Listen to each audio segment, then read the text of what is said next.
fala uma coisa. Você é daquelas pessoas que tem dificuldade para pegar no sono? Seja no dia a dia ou no avião? E se sim, já fez uso de algum remedinho? Esse aqui é o segundo episódio do Papo de Substância. E se você ouviu o primeiro, você já sabe que a gente tem um combinado. A gente vai falar de substâncias que alteram o nosso comportamento e a nossa percepção, sem tabu, sem julgamento e com muita ciência. Combinado? No nosso papo de hoje, nós vamos até a última letra do abecedário, a letra Z. Hoje, nós vamos falar sobre as Z-Drugs, ou drogas Z.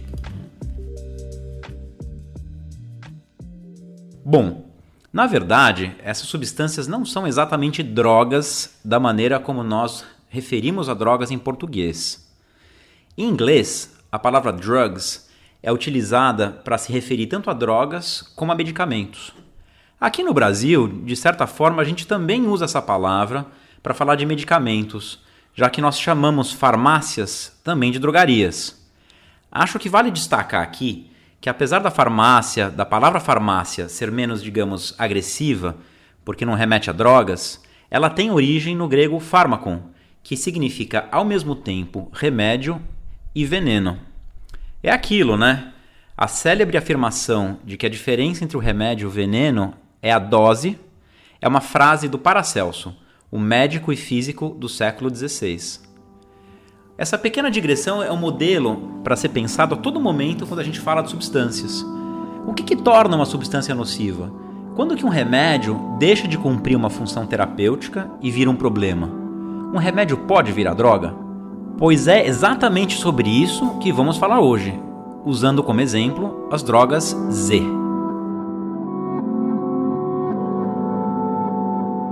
As drogas Z são sedativos hipnóticos não benzodiazepínicos. Peraí, vamos fazer uma pequena tradução, por partes. Sedativos são substâncias que reduzem a atividade do sistema nervoso central, causando um efeito de relaxamento e sonolência. Hipnóticos são medicamentos que induzem e mantêm o sono. Aí tem um detalhe que todos os hipnóticos são sedativos, ou seja, todos os medicamentos que promovem o sono reduzem a atividade do sistema nervoso. Mas nem todo sedativo é hipnótico, ou seja, nem todo calmante vai induzir o sono. Sedativos hipnóticos não benzodiazepínicos. Falta esse último termo aí. Para explicar, eu vou ter que falar um pouco da história da psicofarmacologia. Mas olha, fica comigo que eu te garanto que não vai ser chato. Até a década de 60, os sedativos mais utilizados na medicina eram os famosos barbitúricos. Eles foram desenvolvidos a partir de uma substância química chamada ácido barbitúrico.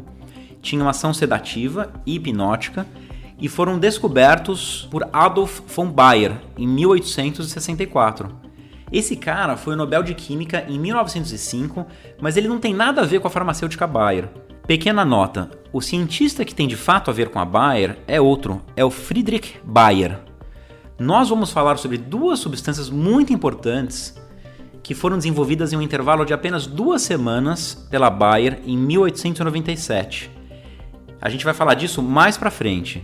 E são duas substâncias que mudaram a história da medicina e da farmacologia. Alguém aqui tem um palpite de quais sejam? Fiquem ligados aqui no podcast, que a gente vai passar por elas nos próximos episódios. Voltando aos barbitúricos. De maneira geral, os barbitúricos são moléculas pesadas. Elas requerem muito da metabolização hepática, interagem com outras medicações e poderíamos dizer que são substâncias um tanto sombrias. A atriz Marilyn Monroe, por exemplo, morreu em 1962 por uma superdosagem de barbitúricos em uma suposta tentativa de suicídio. Os barbitúricos ainda possuem aplicação prática na medicina hoje em dia. O Gardenal, por exemplo, é um representante muito conhecido dessa categoria e ainda é usado no tratamento de algumas formas de epilepsia. Mas por conta desse peso na metabolização e das interações com outros remédios, ainda na década de 60, eles foram sendo progressivamente substituídos pelos benzodiazepínicos, que têm a mesma ação, mas um perfil de maior segurança e tolerabilidade no campo dos sedativos.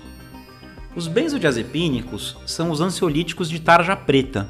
São medicações calmantes, capazes de provocar um alívio imediato da tensão, da ansiedade e induzir a um estado de relaxamento.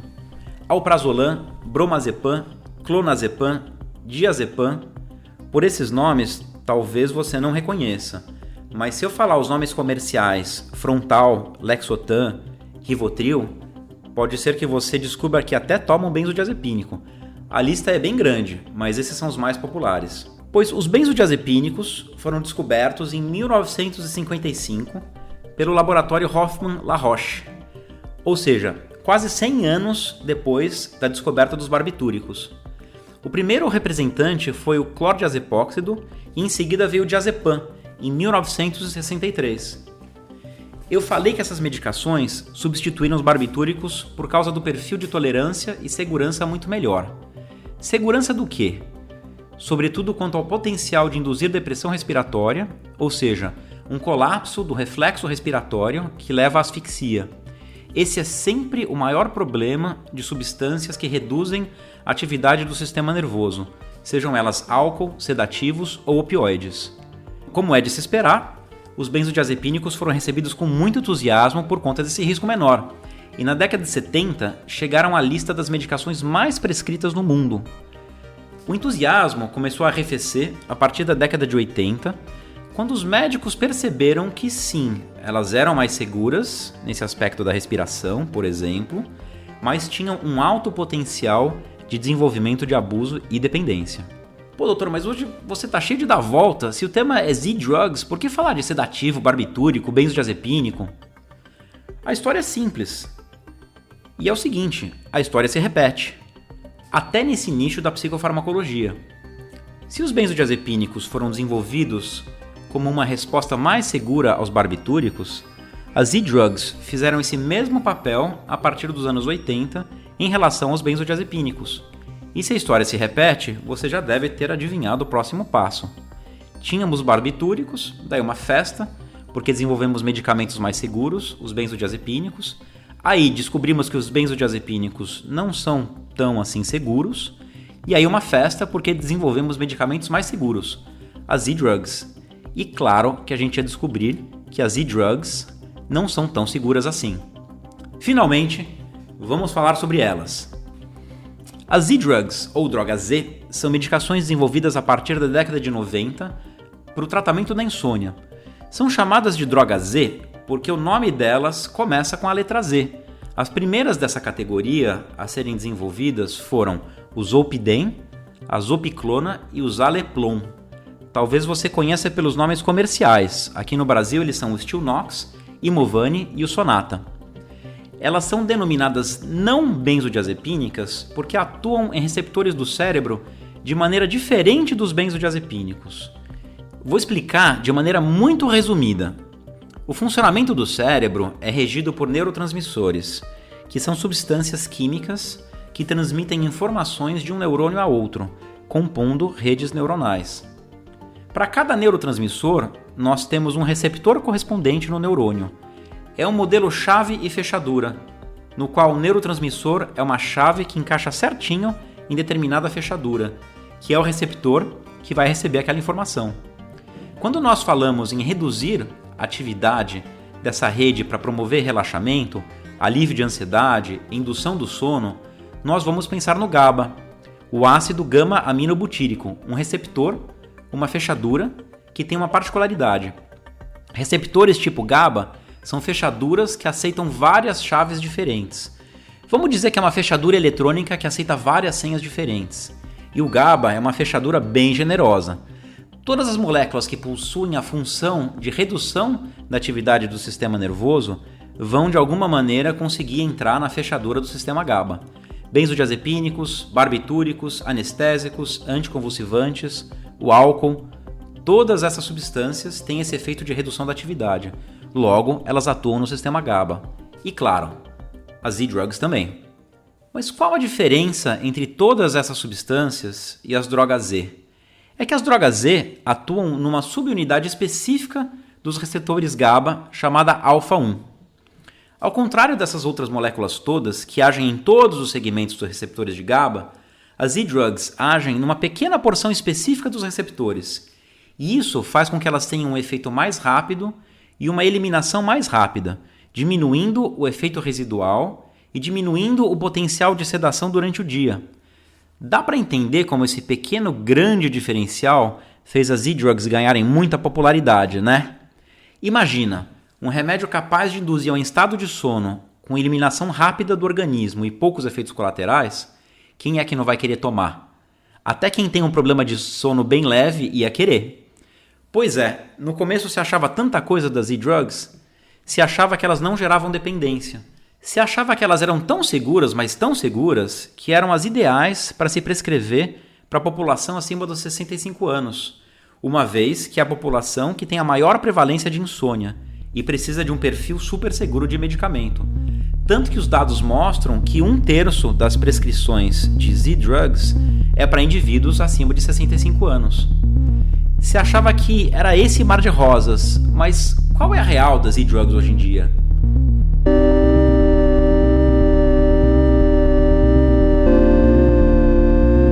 Um estudo de 2023 na revista Frontiers of Psychiatry mostrou que nos Estados Unidos, aproximadamente 4% das pessoas utilizam uma Z-drug para dormir, nada menos que 13 milhões de pessoas. E afinal, qual é o problema? Quais são os riscos das Z-drugs? As Z-drugs são de fato eficazes, tanto que são um tratamento de primeira linha para insônia. Quer dizer, se a pessoa tem um diagnóstico de insônia, a primeira recomendação em termos de medicação, é tentar uma Z-drug. No entanto, elas estão indicadas somente para o tratamento de curto prazo, ou seja, até 2 semanas, ou até menos do que isso. Por exemplo, para tratar jet lag, pessoas que fazem viagens internacionais e precisam de ajuda para se adaptar mais rapidamente ao novo fuso horário. Só que dormir fácil é tão bom que muita gente começa a usar sempre, para muito além dessas 2 semanas. Aí, os riscos são cada vez maiores, sendo que o maior deles, sabe qual é? Quedas e fraturas. Pois é, como pode um medicamento para ajudar a dormir ter um alto risco de provocar quedas e fraturas? Acontece o seguinte, não é raro eu receber no consultório pacientes que apresentaram algum tipo de sonambulismo ou comportamento complexo durante o sono. Sim, são pessoas que podem não só andar pela casa, mas arrumar o guarda-roupa, fazer uma refeição. E entre essas coisas, entram várias muito perigosas. Eu já vi pessoas que relataram acordar no meio da madrugada e se dar conta que estavam com um cigarro aceso no sofá, sem lembrar como foram parar ali. Já tive relatos de pacientes que acordaram no dia seguinte e viram sua cozinha toda revirada e, no fim, a conclusão é que eles mesmos tinham feito isso. Também já vi pessoas que, quando acordaram, viram que estavam faltando vários comprimidos da cartela de remédios. E se uma pessoa nessa situação pega a chave do carro e sai? Esse tipo de efeito colateral parece ter 2 mecanismos. Um é a indução de amnésia, e a pessoa não lembra de mais nada, e o outro é o desbalanço entre zonas do cérebro que estão adormecidas e outras que estão acordadas. Daí, as pessoas serem capazes de fazer todo tipo de coisa, entre aspas, dormindo. Infelizmente, apesar de surreais, esses efeitos colaterais não são tão raros. De acordo com um estudo australiano de 2017, podem chegar até 1% dos usuários de Z-drugs. 1% parece pouco, né? Mas aplica na população dos Estados Unidos que usa, e temos aí 130 mil pessoas que podem ter comportamentos desse tipo. E qual é a situação das Z-drugs no Brasil? Segundo a Anvisa, em 2018 foram comercializadas 13,6 milhões de caixas de Zolpidem. Por esse dado, é mais difícil a gente saber a quantas pessoas esse número corresponde. Mas, de qualquer forma, é uma quantidade impressionante e que aumentou 71% em 2 anos, para 23,3 milhões de caixas em 2020. Minha experiência também indica que o uso tem sido excessivo por aqui. Eu já recebi no consultório alguns pacientes que tomavam mais de 30 comprimidos de Zolpidem por dia, quando a dosagem recomendada é no máximo 1 por noite. Fora os colegas que relatam um monte de histórias parecidas. Esse tipo de quadro é grave e, na maior parte das vezes, precisa de internação para desintoxicação, e mesmo para o controle da síndrome de abstinência que acontece nesses casos.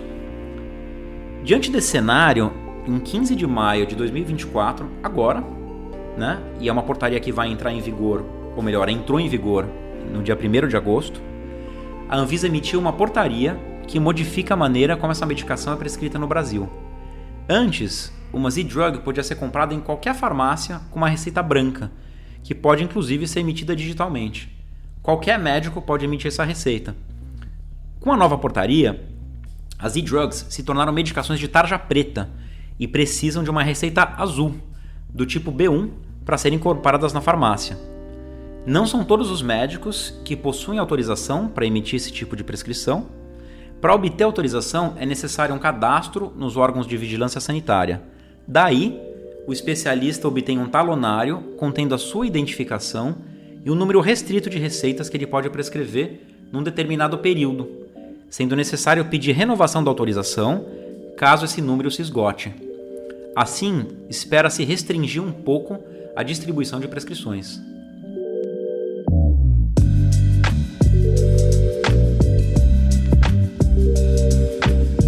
Se você não ouviu o primeiro episódio do Papo de Substância, a gente quer sempre incluir em cada episódio um manual do usuário, ou seja, dar algumas recomendações para quem vai fazer uso de alguma substância para que esse uso seja o mais seguro possível, sem julgamento, sem sermão, uma conversa pensando em saúde mesmo. Para você que tem uma prescrição de Z-Drug, lembrando, Zolpidem, Zopiclona, Exopiclona, lembre-se, a indicação é de curto prazo.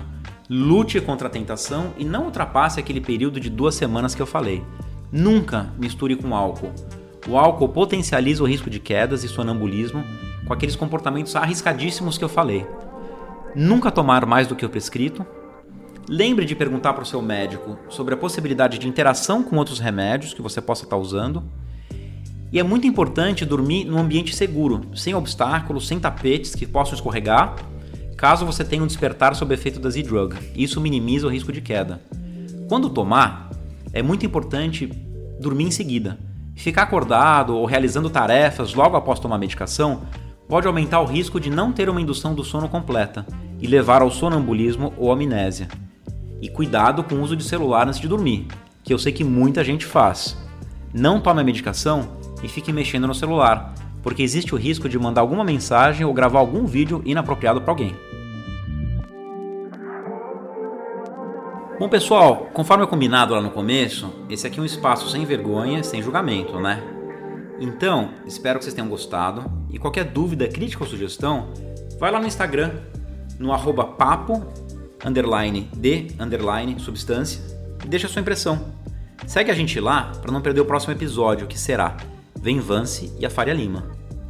Até lá! Se você gostou, compartilhe esse podcast com aquele seu amigo ou amiga que adora tomar aquele comprimidinho para pegar no sono. Até a próxima. Um abraço.